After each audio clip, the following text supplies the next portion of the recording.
Florida 3316. WRMI, Radio Miami Internacional. Okeechobee, Florida, Estados Unidos de América. Envíenos sus comentarios e informes de recepción a info@wrmi.net o por correo regular a WRMI, apartado postal 526852, Miami, Florida 33152, Estados Unidos de América.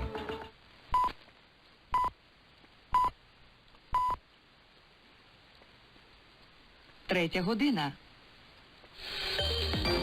Українське радіо.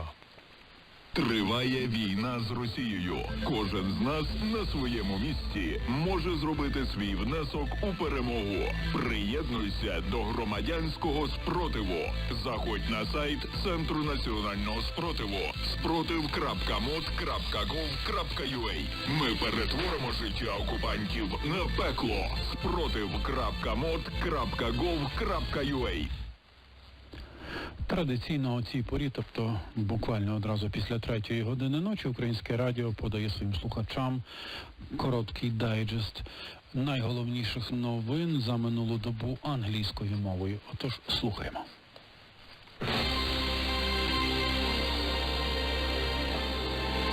Ukraine security issue.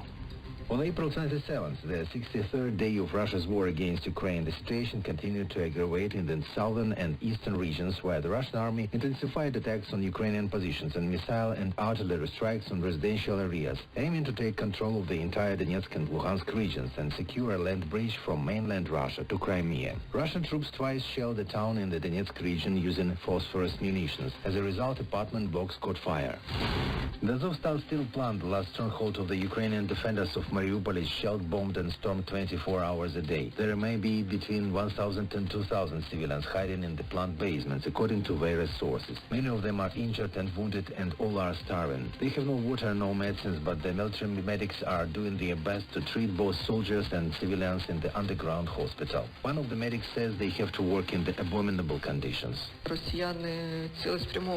The Russians intentionally targeted ambulances from the very start. The hospital is working in abominable conditions under constant shelling and bombardment. The conditions for surgery are medieval. The doctors often have to operate with torches on their foreheads. Few lives can be saved in such conditions. These people could have high chances to survive and recover if they were evacuated and treated in regular hospital. Meanwhile, the Russian occupiers are turning Mariupol into a ghetto for unfortunate residents whose number may exceed 100,000. They cannot stay outdoors without a special permit, and no one can enter or leave the city without a special pass or so-called filtration.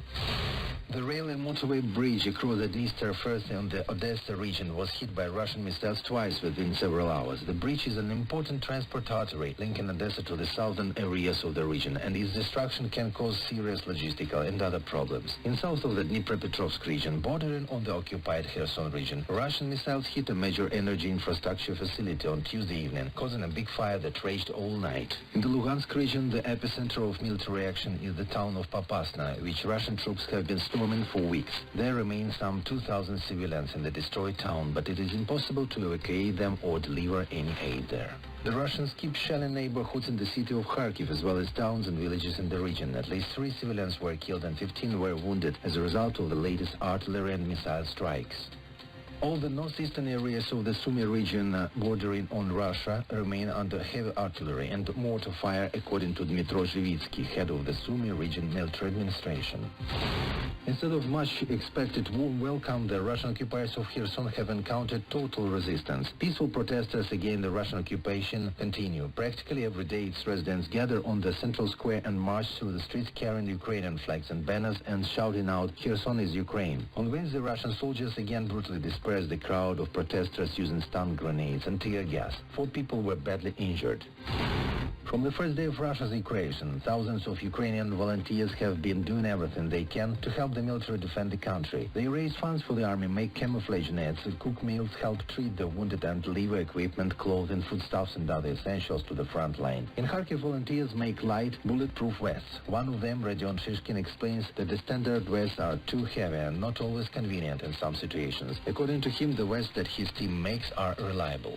Сертифікація цих плит. Our West are certified. They comply with the defense ministry standards. Each batch is tested. We check all West, said Rodion Shishkin. 80,000 Ukrainian refugees who fled to Poland have found jobs. Every second of them is employed in the industrial sector, about 10% in service businesses, 8.5% do office work, and 4% are employed as niche specialists. Polish ambassador to Ukraine, Bartosz Tsikhotsky, is the only ambassador among European Union and NATO countries who did not leave Kiev on the first day of Russia's invasion. Now more and more embassies are returning to Kiev. Austria's foreign ministry posted on its official Twitter page that its embassy staff returned to Kiev last week. Earlier, United Kingdom ambassador Melinda Simmons returned to the Ukrainian capital. United States diplomats who moved to Poland have returned to Ukraine and are expected to arrive in Kiev next week. President Volodymyr Zelensky is invited to the G20 summit that is due to begin on November 15th. He has not left the country since the war broke out on February 24th. Answering reporters' questions why, he invariably explains that as long as the war goes on, he has to be with his people. He takes part in numerous international meetings online.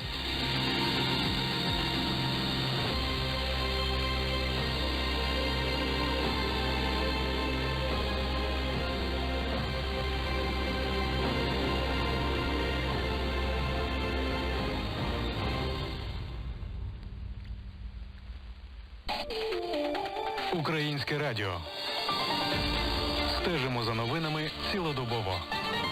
Перевіряємо, повідомляємо.